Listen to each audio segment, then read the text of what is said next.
அரக்கோணம் மக்களவை தொகுதி அதிமுக வேட்பாளர் விஜயன் வாலஜாபேட்டையில் பூரி சுற்றும் மாட்டு வண்டியில் சென்றும் பொதுமக்களுடன் வாக்கு சேகரித்தார்.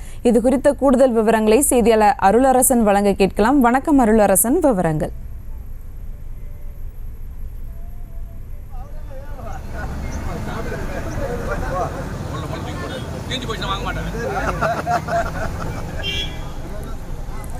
அரக்கோணம் மக்களவை தொகுதி அதிமுக வேட்பாளர் விஜயன் வாலஜாபேட்டையில் பூரி சுற்றும் மாட்டு வண்டியில் சென்றும் பொதுமக்களுடன் வாக்கு சேகரித்தார். அந்த காட்சிகளை தற்போது பார்க்கலாம்.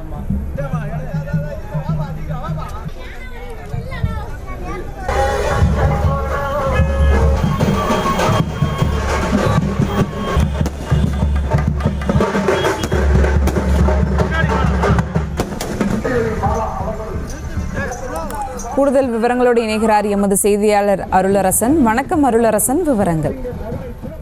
வணக்கம்.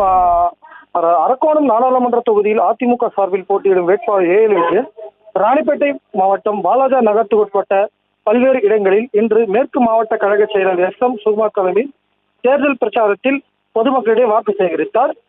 அப்போது பேருந்து நிலையம் அருகே அமைந்துள்ள அருள்மிகு ஸ்ரீ தண்டுமாரியம்மன் திருக்கோவிலில் சிறப்பு பூஜைகளை மேற்கொண்டு பிரச்சாரத்தை தொடங்கிய அவர் அங்கு சோளிங்கர் செல்லும் சாலையில் உள்ள ஒரு டிஃபன் கடைக்கு சென்ற அவர் அங்கு பூரி சுட்டு அங்கு வாக்கு சேகரித்தார். அதன் பின்னே கரகாட்டம், கோலாட்டம், புலியாட்டம், கொக்லி ஆட்டம் மற்றும் பல்வேறு மேலதாள பேண்டு வாத்தியங்கள் முழங்க வாலாஜா நகராட்சி அலுவலகம் எதிரில் உள்ள எம்ஜிஆர் சிலைக்கு அதிமுக கட்சியினர் மாலை அணிவித்து மரியாதை செலுத்திய பின்னர் அதிமுக வண்ணங்களுக்கு கூடிய பலூன் கட்டிய மாட்டு வண்டியில் வேட்பாளர் விஜயன் முக்கிய சாலையின் வழியாக தீவிர சேகரிப்பில் ஈடுபட்டார். முன்னதாக வாக்கு சேகரிப்பில் ஈடுபட்ட வேட்பாளருக்கு பெண்கள் பலரும் ஆரத்தி எடுத்து கட்சி தொண்டர்கள் பட்டாசு எடுத்து உற்சாக வரவேற்பு அளித்தனர். தொடர்ந்து கூட்டத்தின் மத்தியில் பேசிய வேட்பாளர் ஏஎல் விஜயன் அனைத்து மகளிருக்கும் 1000 ரூபாய் மகளிர் உரிமை தொகையாக தரப்படும் என திமுக தேர்தல் வாக்குறுதியில் சொல்லிவிட்டு அதன் பிறகு தகுதியான மகளிருக்கு மட்டுமே தரப்படும் என்று சொல்லப்பட்டது. அதுவும் 30 மாதங்களாக தராத நிலையில் அதிமுக எதிர்க்கட்சித் தலைவர் எடப்பாடி பழனிசாமி சட்டமன்றத்தில் பேசிய பிறகு தரப்பட்டது என கூட்டத்தின் மத்தியில் தெரிவித்தார். மேலும் திமுகவினர் 520 தேர்தல் வாக்குறுதி கொடுத்தனர். அதில் எதுவுமே நிறைவேற்றப்படவில்லை. எந்த ஒரு திட்டத்தையும் அவர்கள் முழுமையாக செயல்படுத்தவில்லை.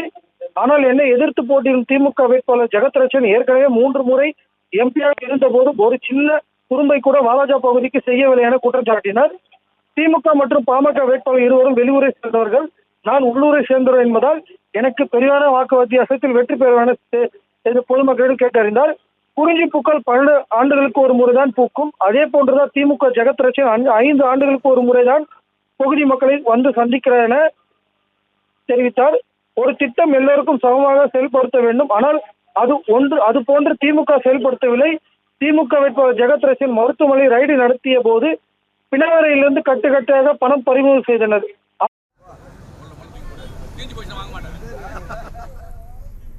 விவரங்களுக்கு நன்றி அருளரசன்.